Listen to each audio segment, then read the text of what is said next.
Hello दोस्तों, स्वागत है आपका स्टडी आईक्यू में। और मैं अभिनव आपके लिए लेकर आ गया हूं झारखंड इकोनॉमिक सर्वे का पार्ट 2। पार्ट 1 में हम लोग ऑलरेडी बहुत चीजों को कंपेयर कर चुके हैं, तो यहाँ हम कंटिन्यू करते हैं आगे और बाकी के चीजों को हम यहाँ पर देखेंगे। आगे बढ़ते हैं हम, लेकिन उससे पहले मैं आपको बता देना चाहता हूँ कि अगर आप मुझसे पर्सनली कनेक्ट होना चाहते हैं तो टेलीग्राम ऐप पर ये अभिनव अंडर स्कोर सर सर्च करके आप मुझसे जुड़ सकते हैं। तो पार्ट 1 में ऑलरेडी हम लोग चैप्टर 3 तक देख चुके हैं और यहाँ हम शुरू करेंगे चैप्टर 4 से। और चैप्टर 4 में बात की गई थी रूरल डेवलपमेंट और पंचायती राज इंस्टीट्यूशंस की जो भी कंडीशन है। वैसे जो पॉलिटी का सेक्शन है जेपीएससी के लिए या झारखंड जीके करके, वहां पर इन चीजों को बहुत ही होलिस्टिक मैनर में हम लोगों के द्वारा कवर किया गया है। लेकिन जो कुछ उसमें अपडेट्स हैं और जो आपको जानना चाहिए एग्जाम पॉइंट ऑफ व्यू से, उन चीजों को हम यहाँ प्रस्तुत कर रहे हैं। तो देखिए, आपको सबसे पहले डिपार्टमेंट का नाम मालूम होना चाहिए। तो ये है the department of rural development, Jharkhand सरकार की। और ये इंप्रूव कर रही है overall quality of life of people of Jharkhand. और जो बहुत सारे स्कीम्स हैं जो कि इसके द्वारा इंप्लीमेंट किए जा रहे हैं और उससे फायदा हो रहा है रूरल इंफ्रास्ट्रक्चर को, पूरे के पूरे संरचना को, ढांचा को फायदा हो रहा है। जो लाइवलीहुड अपॉर्चुनिटीज हैं उसमें बढ़ोतरी हो रही है ग्रामीण लोगों के लिए, और बहुत तरीके का सोशल असिस्टेंस मिल रहा है, लोगों तक वित्तीय समावेशन जो है वो पहुंच रहा है, और उनमें एक सेंस ऑफ सिक्योरिटी जो है, सोशल सिक्योरिटी, वो डेवलप हो रही है। और लोगों का जो कनेक्टिविटी है, जो पार्टिसिपेशन है गवर्नेंस में, वो इंश्योर करता है। वो कैसे करता है? तो पंचायती राज इंस्टीट्यूशंस को स्ट्रेंथन करके, उसको मजबूत करके, लोगों का डायरेक्ट जो एक कम्युनिकेशन है गवर्नमेंट के साथ वो बन सके, वो अपनी बातों को रख सके, उनके ग्रीवांसेस को रिड्रेसल दिया जा सके, इन चीजों के लिए। और आप ये भी देखिए कि जो ये संस्था है ये इनकरेज कर रही है लोगों की पार्टिसिपेशन गवर्नेंस में, और पंचायती राज इंस्टीट्यूशन इसके लिए बनाया गया है। अब जब रूरल इंफ्रास्ट्रक्चर का डेवलपमेंट होता है, मान लीजिए कि गांव है उसमें एक स्कूल ही बनाया जा रहा है, तो वो स्कूल जब बनाने को तैयार किया जा रहा है, बनाया जा रहा है, तो उसमें ईंट की जुड़ाई होगी, पेंटिंग होगा, नहला पलस्तरा, बेंच डेस्क, सब बहुत ज्यादा चीजों का वहां रिक्वायरमेंट होगा। और उसके लिए अलग अलग लोगों को अलग अलग प्रकार की नौकरियां मिलेंगी। ये एक एग्जाम्पल था समझाने के लिए, तो आप समझ सकते हैं कि कितने तरीके के जॉब अपॉर्चुनिटीज क्रिएट होते हैं जब रूरल इंफ्रास्ट्रक्चर बनता है, क्योंकि वहां के लोकल लोगों को ही उसमें पार्टिसिपेट कराया जाता है। और यहाँ पर सोशल असिस्टेंस जो है वो भी मिलता है डिप्राइव्ड लोगों तक। और जैसे अब क्या है कि लोगों को अगर शहर में जाके इलाज भी कराना है, अगर बढ़िया रोड बन गया, रोड इंफ्रा, तो लोगों की जान बचाई जा सकती है। वहां के लोग अब ज्यादा अपने को सिक्योर महसूस कर पाते हैं, और लोकल गवर्नेंस जो है वो भी स्ट्रेंथन होता है। मान लीजिए कि किसी शहर गांव से शहर तक पहुंचने के लिए, या जो नियरर थाना है, पुलिस स्टेशन है, उसे बहुत बढ़िया कनेक्टिविटी बन गया, वहां मोबाइल नेटवर्क टावर वगैरह लग गए। अब गांव में कभी मारपीट हो जाता है तो जल्दी से पुलिस आके चीजों को कंट्रोल कर सकती है, प्रशासन का एक कनेक्टिविटी जो है बेहतर ढंग से हो पाता है। तो यहाँ पर आप सबसे बढ़िया काम देखें कि रोड्स बनाए गए हैं, हाउस जो है वो कंस्ट्रक्ट किए गए हैं। और इसके लिए कौन सी योजना है? तो प्रधानमंत्री ग्राम सड़क योजना। और आवास के लिए हो गया प्रधानमंत्री आवास योजना। लेकिन अगर ग्रामीण क्षेत्र की बात की जा रही है तो वो ग्रामीण, इस तरीके से स्कीम को याद किया जाता है। इंप्लॉयमेंट के जो अपॉर्चुनिटीज हैं उसमें महात्मा गांधी नरेगा जो प्रोग्राम है वो बहुत ही ज्यादा हेल्पफुल है। और खासकर जो ये कोविड की क्राइसिस हुई उस समय जो रिवर्स माइग्रेशन हुआ, जो लोग अलग अलग स्टेट्स में गए हुए थे और जॉब अपॉर्चुनिटीज के कम हो जाने की वजह से वो अपने गांव को लौट आए, वहां पर ये मनरेगा स्कीम काफी सक्सेसफुल साबित हुआ है। अब इसके पैरेलली आप देखेंगे बहुत सारे और स्कीम्स भी चलाए जा रहे हैं, जैसे कि बिरसा हरित ग्राम योजना, नीलांबर पीतांबर जल समृद्धि योजना, और वीर शहीद पोटोहो खेल विकास स्कीम। इन चीजों को हम विशेष तौर पर देखेंगे क्योंकि एग्जाम पॉइंट ऑफ व्यू से ये काफी क्रूशियल है। तो जो अपॉर्चुनिटीज हैं सेल्फ एम्प्लॉयमेंट के, वो क्रिएट किए जा रहे हैं, और इसके लिए प्रमोट किया जा रहा है सेल्फ हेल्प ग्रुप्स को। और जो ये किसके अंतर्गत किया जा रहा है? तो ये नाम याद रख लीजिए, Jharkhand state livelihood promotion society, जिसको शॉर्ट में कहते हैं JSLPS। ठीक है, Jharkhand state livelihood promotional society. और ये आता है दीनदयाल उपाध्याय ग्रामीण जो कौशल योजना है उसके अंतर्गत, और ये हिस्सा है नेशनल रूरल लाइवलीहुड मिशन का। इतना तो याद रख ही सकते हैं आप।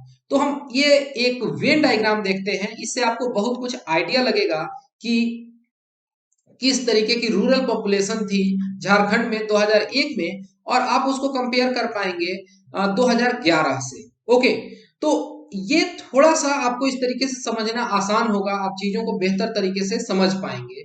जो इनर यहाँ पर जो एक आप देख पा रहे हैं कि ये इनर ग्राफ है और ये आउटर ग्राफ है, तो ये चेंजेज है 10 साल का ट्रांजिशन है। अंदर वाला जो फिगर है 2001 के लिए है, बाहर वाला जो फिगर है 2011 के लिए है। समझ गए? तो 2001 में अगर आप देखें तो ब्लू कलर से जो दिखाया गया है वो रूरल आबादी है, और ऑरेंज कलर से अर्बन आबादी। तो जहां पर 2001 में 22% रूरल ये अर्बन आबादी थी, वो बढ़ के 24% हो गई, और यहाँ उतना ही इक्वली आप कहें कि रूरल पॉपुलेशन में कमी आई है। तो ये कंस्ट्रक्टिव माइग्रेशन है, लोग जॉब अपॉर्चुनिटीज के तलाश में शहरों को जा रहे हैं, ग्रामीण क्षेत्र से लोग निकल रहे हैं, तो वो अलग अलग अपने जीवन के एवेन्यूज को तलाश रहे हैं। तो ये प्रोग्रेस है, हालांकि बहुत स्लो भी है, लेकिन फिर भी यहाँ पर मैं आपको रोकना चाहूंगा। झारखंड में बहुत सारे इंडस्ट्रियल सिटीज हैं, इसके बदौलत ही यह फिगर जो है आपको 24% का दिखता है, जबकि जो इसका पड़ोसी राज्य है बिहार, वहां पर मात्र 11% ही शहरी आबादी है। ठीक है, अब देखिए यहाँ पर डिस्ट्रीब्यूशन दिखाया गया है पॉपुलेशन का एज ग्रुप के हिसाब से ग्रामीण और शहरी क्षेत्र में। अब जो ये इनर सर्कल है वो रूरल एरिया के लिए है और आउटर सर्कल अर्बन एरिया के लिए है, लेकिन इतना विशेष तौर पर आपको बहुत ज्यादा फोकस्ड होके नहीं देखना है। हम अर्बन एरिया को ही अगर देख लें तो यहाँ देखिए 35.2% जो आबादी है वो सबसे प्रोडक्टिव एज ग्रुप की है, यानी यंग पॉपुलेशन जो है झारखंड में भी बहुत बढ़िया है। 35.2% जो है वो एज ग्रुप तो सबसे ज्यादा प्रोडक्टिव है, सबसे ज्यादा ये वर्कफोर्स को कंट्रीब्यूट करने वाली है। अब यहाँ पर एक आप चार्ट देख लीजिए, इससे पता चलता है कि इंटरनल माइग्रेशन जो हुआ है वो किस किस तरीके से हुआ है। देखिए माइग्रेशन जो है जनरली लोग समझते हैं कि गांव से शहर की तरफ आ गए, यही माइग्रेशन है, नौकरी के तलाश में, शिक्षा के लिए। लेकिन जो सबसे बड़ा चंक है, जो लार्जेस्ट चंक है माइग्रेशन का, वो दिखता है महिलाओं के केस में। और ये रूरल टू रूरल माइग्रेशन ही देख लीजिए, यहाँ पर 17% मात्र मेल माइग्रेशन है, जबकि फीमेल माइग्रेशन 79% है। वो पता है क्यों? आप जरा सोचिए, आप समझ जाएंगे। शादी ब्याह की वजह से, ड्यू टू मैरिजेस। ओवरऑल अगर देखें तो रूरल टू रूरल माइग्रेशन 71.8% आबादी की हो रही है। रूरल टू अर्बन देखें तो यहाँ पर मेल पॉपुलेशन की ज्यादा माइग्रेशन आपको नजर आती है, और इसके वजह जो है वो आप बिल्कुल अच्छे से समझ सकते हैं। ये लोग गांव से शहर की तरफ आए हैं रोजगार के तलाश में। महिलाओं का यहाँ शहर में आना थोड़ा कम है कंपैरेटिवली, लेकिन ओवरऑल अगर देखना चाहें तो स्टेट में रूरल टू अर्बन माइग्रेशन जो है वो 12.1% है। इंटरसिटी माइग्रेशन यानी एक शहर से दूसरे शहर, अर्बन टू अर्बन माइग्रेशन, ये 12.3% है। और अर्बन टू रूरल माइग्रेशन यानी एक तरीके से कह लें रिवर्स माइग्रेशन, लोग शहरों से गांव की तरफ जाएं, ये बहुत कम है, मात्र 3.7%। तो आपके दिमाग में बहुत तरीके के फॉर्डर पॉइंट्स आ गए होंगे, यहाँ से एक दिमाग में आइडिया आ गया होगा कि किस तरीके के माइग्रेशन ट्रेंड्स हैं झारखंड में। अब आप इसको कई तरीके से मेंस में यूज कर सकते हैं, हालांकि प्रीलिम्स पॉइंट ऑफ व्यू से ये बहुत ज्यादा इंपॉर्टेंट नहीं है, फिर भी यहाँ एक सवाल इस पर तो बन ही सकता है। यहाँ पर अब इस proportion of migrants by reason बताया गया है कि लोग किस वजह से कितना माइग्रेट हो रहे हैं।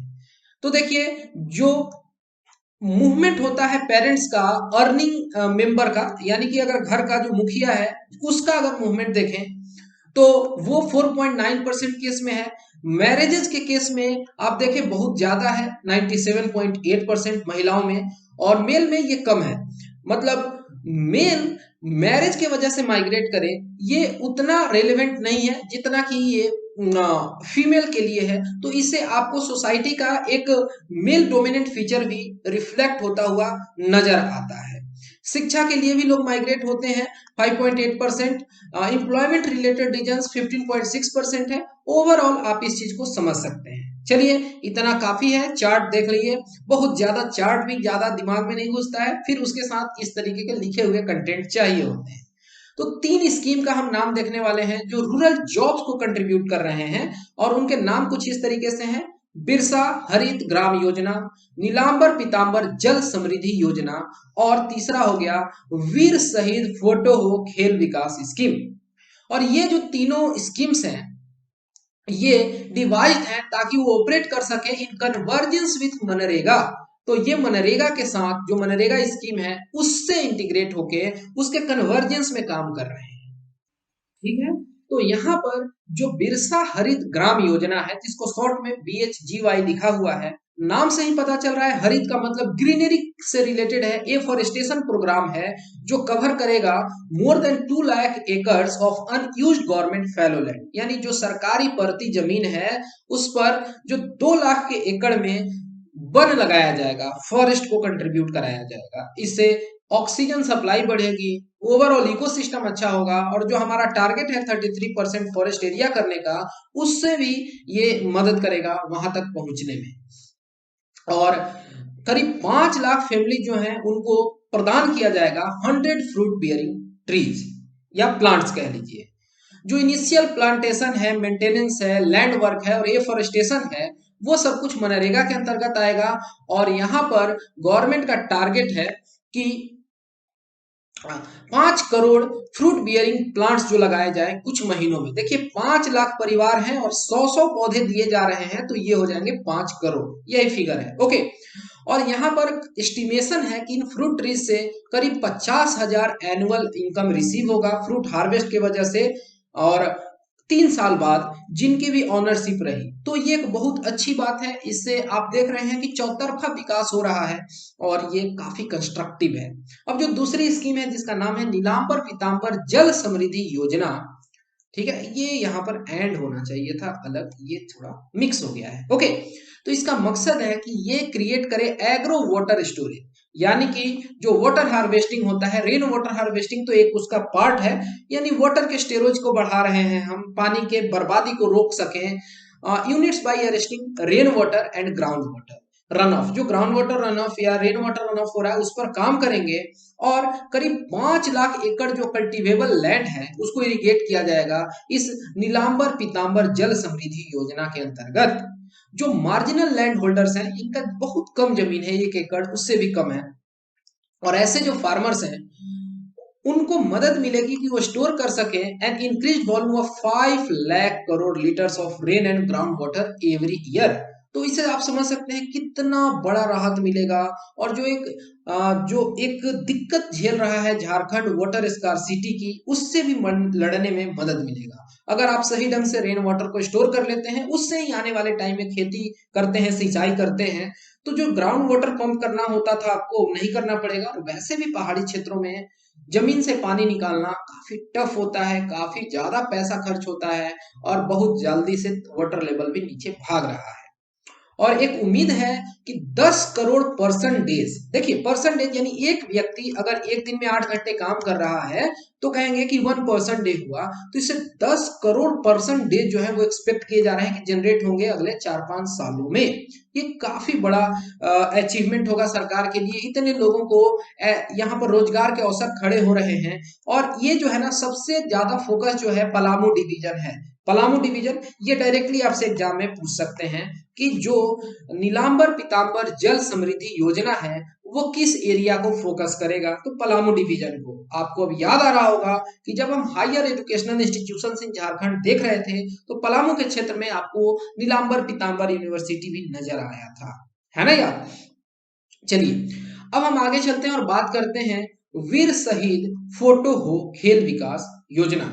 तो ये शहीद फोटो हो के नाम पर है, और ये ग्रास रूट लेवल पर स्पोर्ट्स इंफ्रास्ट्रक्चर के डेवलपमेंट का स्कीम है, और ये भी मनरेगा के कन्वर्जेंस में काम करेगा। मान के रखिए कि करीब 5,000 स्पोर्ट्स ग्राउंड जो है वो डेवलप किए जाएंगे राज्य में, और एटलीस्ट एक पंचायत में एक तो किया ही जाएगा, और टोटल करीब 4300 पंचायत हैं झारखंड में, और इससे करीब 1 करोड़ परसेंटेज की नौकरी जो है वो खड़ी होगी in current financial year through this scheme. तो ये एक अच्छी अचीवमेंट है। इन चीजों को आप मेंस आंसर राइटिंग में बहुत अच्छे से यूटिलाइज कर सकते हैं। ये परसेंटेज वगैरह जैसे कीवर्ड्स को डाल के आप अपने आंसर को काफी खूबसूरत भी बना पाएंगे।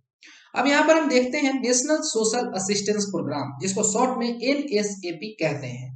और ये जो नेशनल सोशल असिस्टेंस प्रोग्राम है, ये एक वेलफेयर प्रोग्राम है और ये मिनिस्ट्री ऑफ रूरल डेवलपमेंट के अंतर्गत आता है। और ये जो प्रोग्राम है ये इम्प्लीमेंट किया जा रहा है सारे ग्रामीण क्षेत्रों में, साथ ही साथ नागरिक क्षेत्रों में भी, नगरीय क्षेत्रों में भी। ओके, अब इसके अंतर्गत कुछ 5 ये स्कीम है, इनके नाम एक बार देख लीजिए।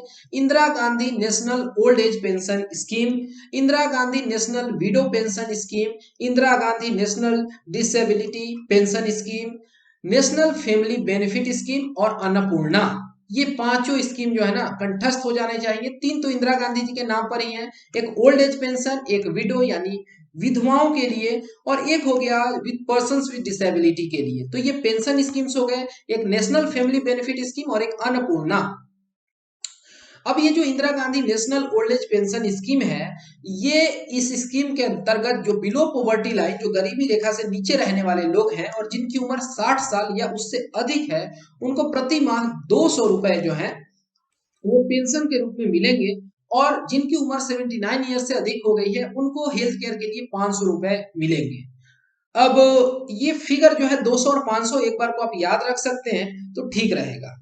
जो Indira Gandhi national window pension scheme है, तो वैसी महिलाएं जिनके हस्बैंड किसी भी कारणवश नहीं रहे इस दुनिया में, तो और उनकी एज अगर 40 ईयर से लेके 59 ईयर्स तक है, तो उनको 200 रुपए का मंथली पेंशन इंटाइटल्ड है।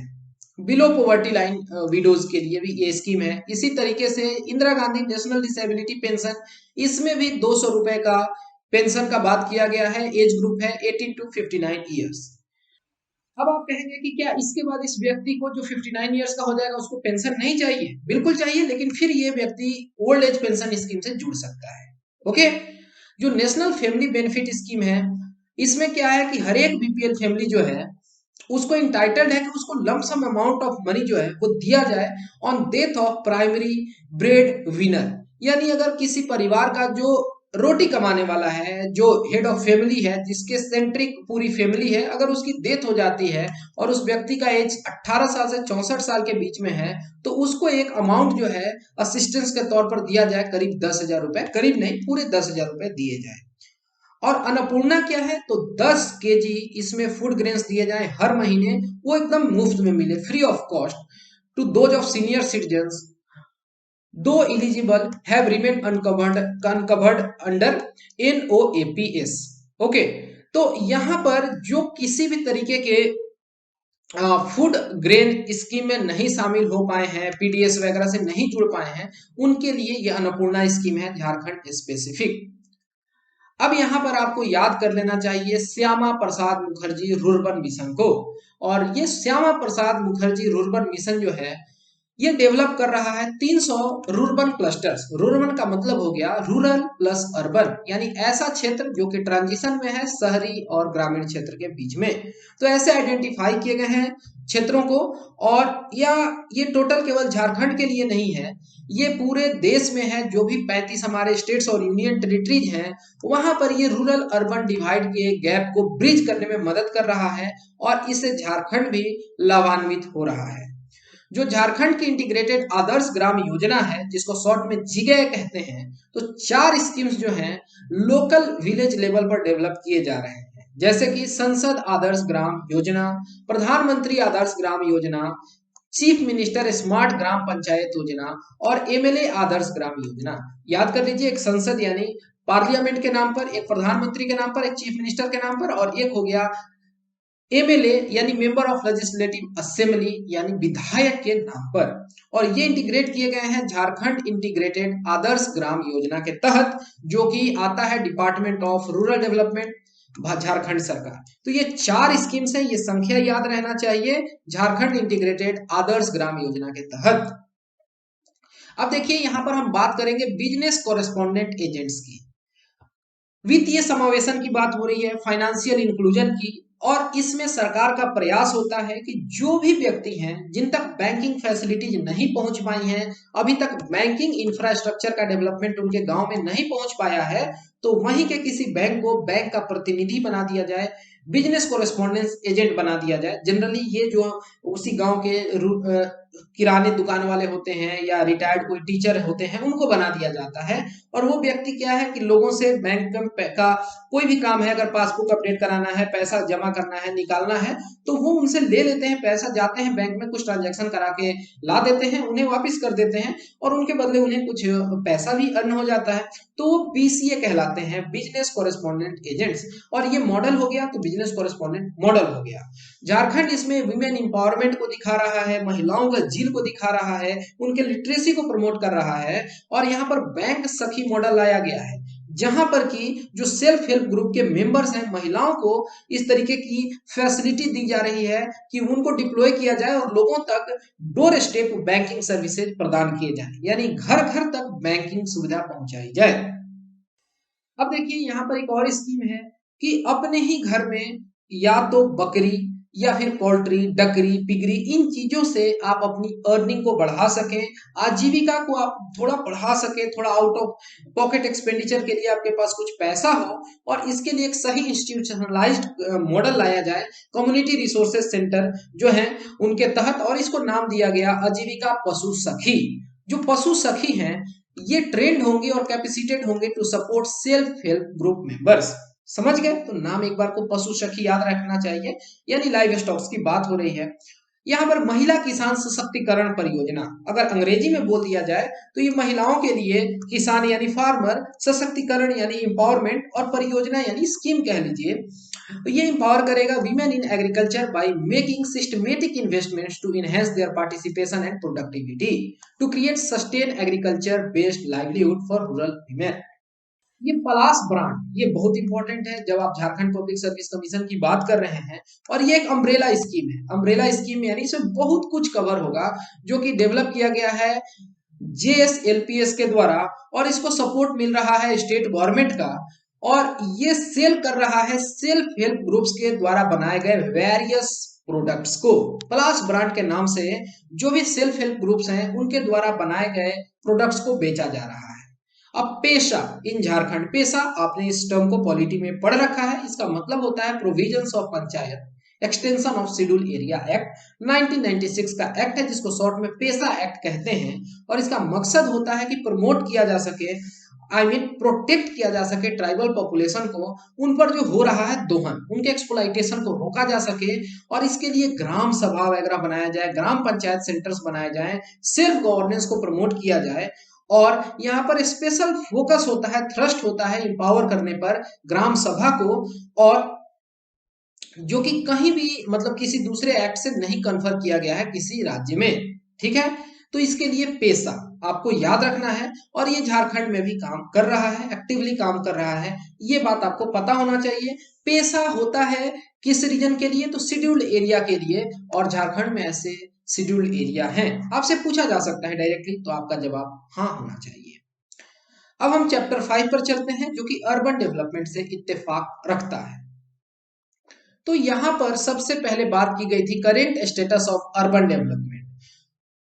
तो जो अर्बनाइजेशन का लेवल है झारखंड में, वो आपने देखा 24.05% है, या 24% आप अप्रोक्स कह सकते हैं 2011 में, जो कि पहले 22% हुआ करता था 2001 में। लेकिन नेशनल एवरेज ये काफी नीचे है, नेशनल एवरेज 31.14% का है। ये दोनों फिगर आप याद रख लीजिए।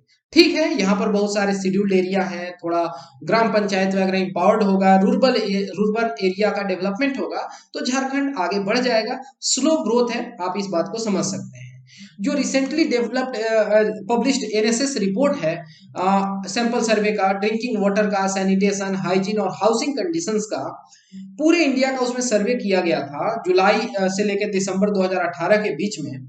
और यहाँ पर देश भर में क्या स्टेटस है, प्रोग्रेस क्या है बेसिक एमिनिटीज में, इनको देखा गया। और ये पाया गया कि 27.3% यानी एक चौथाई से कहीं ज्यादा जो हाउस होल्ड्स हैं झारखंड में, उनके पास एक्सेस है ड्रिंकिंग वाटर का, पाइप्ड वाटर का, इन रेस्पेक्टिव ड्वेलिंग यूनिट्स जहां वो रहते हैं वहीं पर उनको पाइप्ड वाटर, ड्रिंकिंग वाटर की सुविधा है। लेकिन नेशनल एवरेज ये काफी कम है, नेशनल एवरेज अप्रॉक्स 41% का है। अपने आप में ये फिगर दुखद है, लेकिन ये फिगर ज्यादा दुखद है। जरूरत है यहाँ प्रोग्रेस होना चाहिए। आप किसी फिगर को डायरेक्टली नहीं क्रिटिसाइज कर सकते हैं, आपको देखना होता है कि पहले के ट्रेंड्स क्या हैं, क्या उसमें कुछ कंस्ट्रक्टिव चेंजेस नजर आ रहे हैं। ये जो दूसरा प्रिंसिपल सोर्स है वाटर का अर्बन हाउसहोल्ड्स के लिए झारखंड में, वो है ट्यूबवेल और हैंडपंप। इसका शेयर है 21.7%, हैंडपंप 15.3%। जो पब्लिक टैप है, यानी जो आप देखते हैं रोड के किनारे नल वगैरह लगे होते हैं या स्टैंड पाइप, इनका भी कंट्रीब्यूशन करीब 14% का है। और इनको इस तरीके से ऑर्डर में रखा जा सकता है, आप रख सकते हैं पाइप्ड वाटर, ड्रिंकिंग वाटर सबसे ऊपर, इसके बाद ट्यूबवेल एंड हैंडपंप्स आते हैं, यहाँ पर फिर पब्लिक टैप आता है। इस तरीके से आप चीजों को अरेंज कर सकते हैं। दीनदयाल अंत्योदय योजना, नेशनल अर्बन लाइवलीहुड मिशन, इसके पहले हम लोग रूरल एरिया के लिए देख रहे थे। और जो नेशनल अर्बन लाइवलीहुड मिशन है, ये रिप्लेस कर दिया जो पहले स्कीम चलती थी स्वर्ण जयंती सहकारी रोजगार योजना। हालांकि ये डायरेक्टली एग्जाम में नहीं पूछा जाएगा, क्योंकि कोई भी सरकार जो है प्रीवियस गवर्नमेंट्स के स्कीम्स वगैरह का नाम लेने से बचती है, ठीक है। हाँ, लेकिन ये जो है ना बाद में उसमें डे ऐड हो गया, यानी दीनदयाल अंत्योदय योजना, और ये चेंजेस होते हैं 2016 में। ओके, तो इसमें बहुत तरीके के प्रोग्रेस हो रहे हैं। 5 कंपार्टमेंट्स में आप बांट के देख सकते हैं। Social mobilization and institutional developments एक हुआ, दूसरा हुआ employment through skill training and placement, तीसरा होता है वित्तीय समावेशन, financial inclusion and self employment program, चौथा है support to urban street vendors, और पांचवा जो हो गया अर्बन होमलेस के लिए शेल्टर, रहने का घर दिया जाए। इन 5 ग्राउंड्स पर काम हो रहा है। अब हम यहाँ पर देखेंगे सुशीला महिला समिति सक्सेस स्टोरी को। तो ये काफी फेमस है जब सक्सेस स्टोरी की बात की जाती है, और जो नेशनल सरकारी न्यूज चैनल है डीडी न्यूज, वहां पर इसको एक गजब का फुटेज भी मिला था। इसकी स्थापना जो है वो 2019 में हुई थी रांची के करीब हरमू जगह में, ठीक है। तो ये रांची और हरमू एक बार को आप याद रख लीजिए, स्टेट पब्लिक सर्विस वाले ऐसे सवाल पूछ देते हैं कई बार।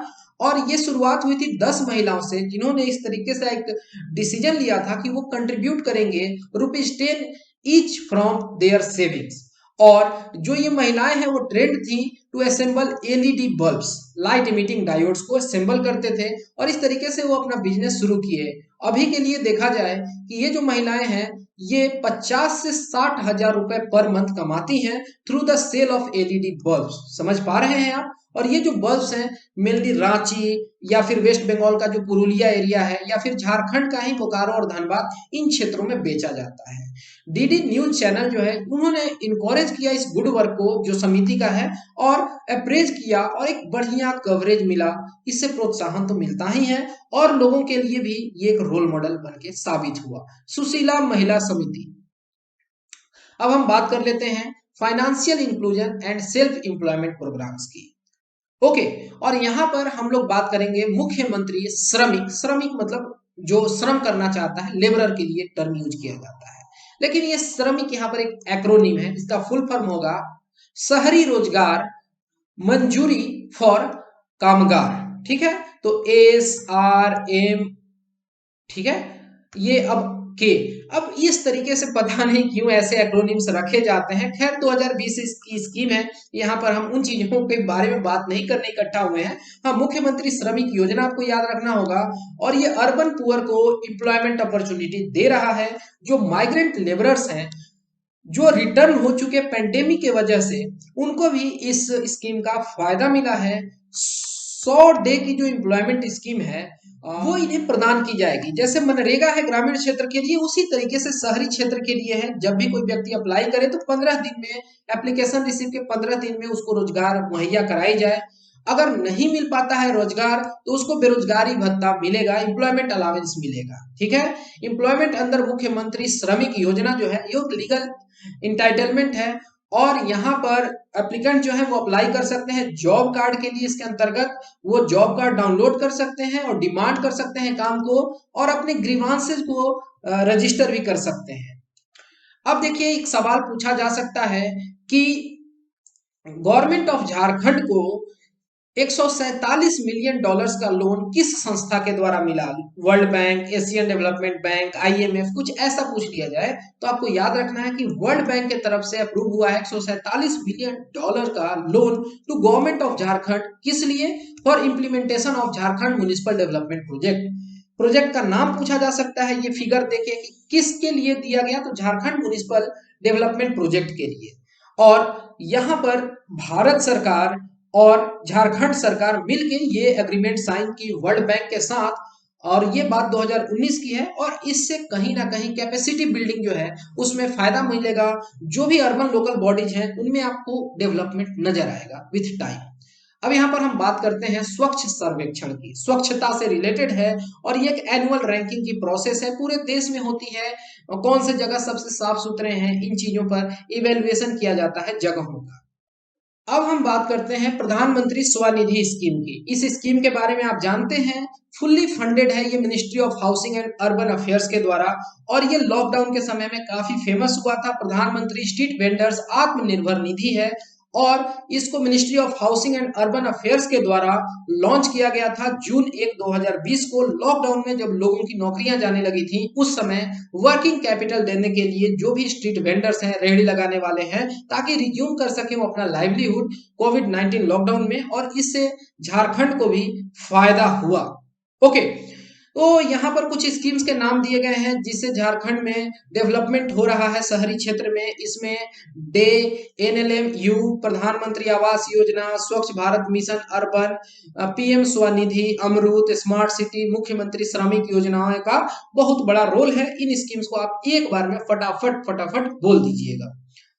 अब हम चलते हैं चैप्टर 6 जो कि है एग्रीकल्चर एंड एलाइड एक्टिविटीज।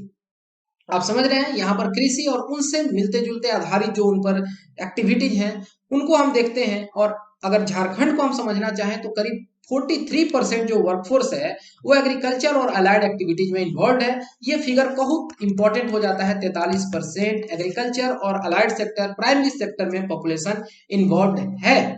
और इसको इम्प्रूव करने के, उनके कंडीशन को, उनके स्टैंडर्ड ऑफ लिविंग को, सेक्टर को ओवरऑल इम्प्रूव करने में सरकार जो है वो कार्यरत है। प्रोग्रेसिव ये है। यहाँ पर आप देखेंगे कि प्रोडक्शन और प्रोडक्टिविटी दोनों बढ़ाना है। प्रोडक्शन का मतलब कि अगर कहीं 100 टन अनाज उपज रहा है तो 105 टन उपजे तो कहेंगे कि यहाँ प्रोडक्शन बढ़ा। और प्रोडक्टिविटी का मतलब हुआ उत्पादकता, कि किसी खास क्षेत्र से, किसी खास एरिया से अगर 1 क्विंटल गेहूं निकलता है तो इस एरिया में अच्छे फर्टिलाइजर का यूज किया जाए, अच्छे खाद का, स्प्रिंकलिंग इरिगेशन का यूज किया जाए, माइक्रो इरिगेशन टेक्निक्स का, कि एक की जगह 1.5 क्विंटल यहीं से प्रोडक्शन होने लगे तो कहेंगे कि उत्पादकता बढ़ गई, प्रोडक्टिविटी बढ़ गई। और यहाँ पर जो राबी और खरीफ दोनों ही सीजन में, यानी गर्मी का समय और सर्दी का समय, पिछले 5 सालों में अगर ट्रेंड देखें तो अच्छा ग्रोथ हुआ है। जो ग्रोथ जो है आउटपुट में देखा गया है, लेकिन यहाँ पर फ्लैक्चुएशंस जो है वो दिखते रहते हैं। जो हॉर्टिकल्चर है, जो फल फलहरी है, जो ऐसे क्रॉप्स और वेजिटेबल्स हैं, तो इनमें हम देखते हैं कि इनमें भी ग्रोथ नजर आती है। और साथ ही साथ जो अलाइड एक्टिविटीज हैं, जैसे कि दूध का सेक्टर हुआ, मीट का या एग्स का, उनमें भी प्रोग्रेस नजर आता है। और कंसिस्टेंट राइज है in amount of credit being extended to agriculture sector, यानी समय के साथ लोन वगैरह एग्रीकल्चर और अलाइड सेक्टर में प्रायोरिटी सेक्टर लेंडिंग के हिसाब से बढ़ रहा है। अगर आप प्रायोरिटी सेक्टर लेंडिंग नहीं समझते हैं तो आपको सर्वे का पार्ट 1 जरूर देख लेना चाहिए। ठीक है, तो यहाँ पर बताया गया कि एग्रीकल्चर और अलाइड सेक्टर जो है वो करीब 13% कंट्रीब्यूट करते हैं स्टेट के जीएसवीए में। ध्यान दीजिएगा, ये जीडीपी नहीं लिखा हुआ है, ग्रॉस वैल्यू एडेड में, और करीब 43% लोगों को इससे रोजगार मिलता है। अगर आप देखें जितने लोग इन्वॉल्व हैं उसके हिसाब से आउटपुट काफी कम है, और यहाँ पर फ्लक्चुएशंस भी होते रहते हैं। बहुत तरीके के फैक्टर्स पर ये डिपेंडेंट होते हैं। कई बार नेचुरल क्लेमिटीज वगैरह हैं, पूरा सिस्टम तहस नहस कर देती हैं। जो पैडी की खेती होती है, धन खेती जो है, वो पैडी एक इंपॉर्टेंट खरीफ क्रॉप है। ये भी डायरेक्टली आपसे एग्जाम में पूछ सकते हैं ऑड मैन आउट करने के लिए। ठीक है, और यहाँ पर आप देखेंगे कि टोटल आउटपुट और साथ ही साथ एरिया के हिसाब से ये सबसे इंपॉर्टेंट क्रॉप है झारखंड के लिए। और जो एडवांस एस्टीमेट है उसमें ये मान के चला जा रहा है कि टोटल करीब 1938,000 हेक्टेयर जो है धन खेती की जाएगी, जो कि 80 उसमें मतलब धन खेती नहीं मतलब खरीफ की खेती की जाएगी और उसका 85% अकेले तो केवल धान होगा। इसके बाद जो सेकंड नंबर पर होगा मक्का होगा, मेज होगा जिसको कॉर्न भी कहते हैं कई बार, और वो करीब 14% होगा। तो खरीफ क्रॉप्स में आपको पैडी यानी कि राइस और मेज याद कर लेना है। एरिया, प्रोडक्शन और यील्ड अगर हम बात करें राबी क्रॉप्स की, ऐसे क्रॉप्स जो कि सर्दी के मौसम में होते हैं, गेहूं, चना, इन चीजों की अगर बात करें तो इसके लिए गुड मॉनसून का होना बहुत जरूरी है। इससे यील्ड बढ़ती है, प्रोडक्टिविटी अच्छी होती है, बम्पर हार्वेस्ट आता है। और जो 5,729,000 टन ऑफ खरीफ क्रॉप्स जो हैं ये रहे थे 2017-18 में, ठीक है। तो ये आप देखिए राबी के जस्ट पहले हार्वेस्टिंग हो रहा है खरीफ का, और अगर बैड मॉनसून हो गया 2018-19 में तो वो कॉन्ट्रैक्ट हो जा रहा है, सिकुड़ जा रहा है, और फिर ये ट्रेंड चलते रहता है। यानी कि बैड मॉनसून हाई मतलब खराब कर रहा है चीजों को, यील्ड को, प्रोडक्टिविटी को। यहां पर हम देखना चाहेंगे 2013-14 से लेकर 16-17 तक के ट्रेंड को, तो जो एरिया है ग्रॉस क्रॉप एरिया में उसमें आपको बढ़ोतरी नजर आ रही है, लेकिन ये लगातार नहीं है, पहले घटा है फिर बढ़ा और फिर बहुत बढ़ा। ओके, जो नेट सोन एरिया है इसमें भी आपको इंक्रीज नजर आ रहा है। क्रॉपिंग इंटेंसिटी जो है ये भी बढ़ा हुआ नजर आ रहा है, ठीक है। चलिए अब डिस्ट्रीब्यूशन देखें लैंड होल्डिंग का, तो जो मार्जिनल फार्मर्स हैं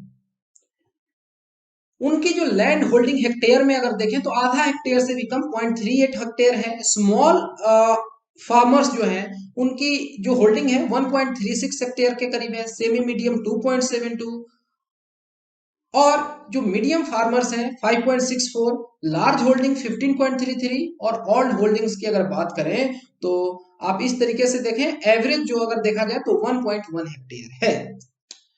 यहाँ नंबर देखिए, मार्जिनल फार्मर्स की सबसे ज्यादा होगी और लार्ज फार्मर्स की सबसे कम होगी, और करीब करीब इसी रेशियो में ये बढ़ते जाएंगे। अगर बात करें किसानी की, सिंचाई की, इरिगेशन की, तो आपको यहाँ पे पुनासी रिजर्वायर प्रोजेक्ट याद रख लेना है, देवघर डिस्ट्रिक्ट। ये करीब कंप्लीट होने वाला ही है, आपसे डायरेक्टली पूछ सकते हैं एग्जाम में, पुनासी रिजर्वायर प्रोजेक्ट, ठीक है। तो यहाँ पर वाटर स्टोर किया जाएगा मॉनसून सीजन का। और ये देखिए जो टोटल लेंथ है पुनासी मेन कैनाल की वो 72 किलोमीटर है, तो ये एक नहर भी यहाँ से निकाला जा रहा है। और अभी जो इसका कंस्ट्रक्शन है 51 किलोमीटर तक कंप्लीट हो चुका है, बहुत जल्द कंप्लीट हो जाएगा, सर्वे में ये बताया गया है। और इससे 24,290 हेक्टेयर का जो क्षेत्र है वो इरिगेट हो पाएगा। मेजर और मीडियम इरिगेशन स्कीम्स जो हैं उन पर काम चल रहा है, और इसमें आपको कोनार इरिगेशन प्रोजेक्ट इंपॉर्टेंट है, इसका नाम आपको याद रखना होगा, कोनार इरिगेशन प्रोजेक्ट, ठीक है। जो कोनार इरिगेशन प्रोजेक्ट है इससे लाभान्वित होगा हजारीबाग डिस्ट्रिक्ट, गिरिडीह डिस्ट्रिक्ट और कोडरमा डिस्ट्रिक्ट। ये भी आपसे पूछ सकते हैं, करीब 62,000 या 63,000 हेक्टेयर का जो जमीन है उससे वो लाभान्वित होगा। कमांड एरिया डेवलपमेंट वर्क जो है मयूराक्षी रिजर्वायर का, ठीक है, और कांची इरिगेशन का, ये भी प्रोग्रेस में है। और ये जो स्कीम है, जो हर खेत को पानी स्कीम है, उससे आप इंटीग्रेट करके चीजों को देख सकते हैं। यानी अगर इरिगेशन की बात करें तो आपने पुनासी रिजर्वायर प्रोजेक्ट को देखा, इसी तरीके से हमने यहाँ पर देखा कोनार इरिगेशन प्रोजेक्ट को, और मयूराक्षी रिजर्वायर को, और कांची इरिगेशन को। इन चीजों को आपको याद रखना है, कोनार इरिगेशन प्रोजेक्ट, कांची, ये सब नाम इंपॉर्टेंट हो जाते हैं आने वाले एग्जाम्स के लिए। थोड़ा आपको एडिशनल रिसर्च करना है, इन जगहों के बारे में जान लेना है। यहाँ पे क्रॉप एरिया इंश्योर्ड बताया जा रहा है कि इंश्योरेंस, क्रॉप इंश्योरेंस की बात होती है, लेकिन कितना सक्सेसफुल है ये आपको समझना होगा। तो एरिया जो इंश्योर्ड है विथ टाइम आप देखें तो कभी बढ़ा है कभी घटा है, पहले घटा फिर घटा और फिर अब बढ़ा हुआ नजर आ रहा है। टोटल एरिया जो इंश्योर्ड है अभी के लिए करीब 1/3 है, या कह लें 34.82% एरिया जो है वो इंश्योर्ड है, यानी कि वहां फसल बीमा हुआ है। यहाँ पर हम देख लेते हैं झारखंड राज्य फसल राहत योजना और झारखंड कृषि ऋण माफी योजना। कृषि ऋण यानी एग्रीकल्चर लोन, माफी का मतलब हो गया कि जो यहाँ पर वेवर है, लोन वेवर जो दिया जाता है, ठीक है। तो प्रधानमंत्री फसल बीमा योजना एक नई स्कीम है और इसके जगह पर झारखंड की जो अपनी स्कीम है उसका नाम है झारखंड राज्य फसल राहत योजना, ये लॉन्च किया गया और टोटल आउटले इसका 100 करोड़ का था। जो गवर्नमेंट ऑफ झारखंड है उसने एक और स्कीम लॉन्च किया, झारखंड कृषि ऋण माफी योजना। इसे लोन वेवर दिया जाएगा और इसका टोटल आउटले जो है 2000 करोड़ का है। ये दोनों फिगर याद कर लीजिएगा, 100 करोड़ और 2000 करोड़। हम अब देखते हैं national mission on agricultural extension and technology. तो इसके अंतर्गत 4 सब मिशन हैं, सब स्कीम्स हैं। इसके नाम देख लीजिए, सब मिशन ऑन एग्रीकल्चरल एक्सटेंशन, एक है सब mission on seed and planting material, तीसरा है सब मिशन ऑन एग्रीकल्चर मैकेनाइजेशन और एक है सब mission on plant protection and plant quarantine. नाम से ही पता चल रहा है कि एग्रीकल्चरल एक्सटेंशन और टेक्नोलॉजी की बात की जा रही है, नेशनल मिशन है और इसके तहत राज्यों को लाभान्वित किया जा रहा है, झारखंड भी इससे लाभान्वित हो रहा है। तो यहाँ पर हम अब वीडियो के आखिरी पड़ाव में आ चुके हैं। मैं उम्मीद करता हूँ कि इसमें जो भी बातें की गई उससे आपको फायदा मिला होगा। अब आपके मन में किसी भी तरीके का कोई कंफ्यूजन नहीं होगा इन टॉपिक्स को लेकर। फिर हम आगे मिलेंगे पार्ट 3 में और बाकी चीजों को डिस्कस करेंगे। अगर आपके मन में कोई भी डाउट है या क्वेरी है तो आप डायरेक्टली मुझसे टेलीग्राम पर जुड़ के पूछ सकते हैं या आप इन नंबर्स को भी कांटेक्ट कर सकते हैं। तो फिलहाल इस वीडियो में इतना ही। Thanks for watching and have a great day.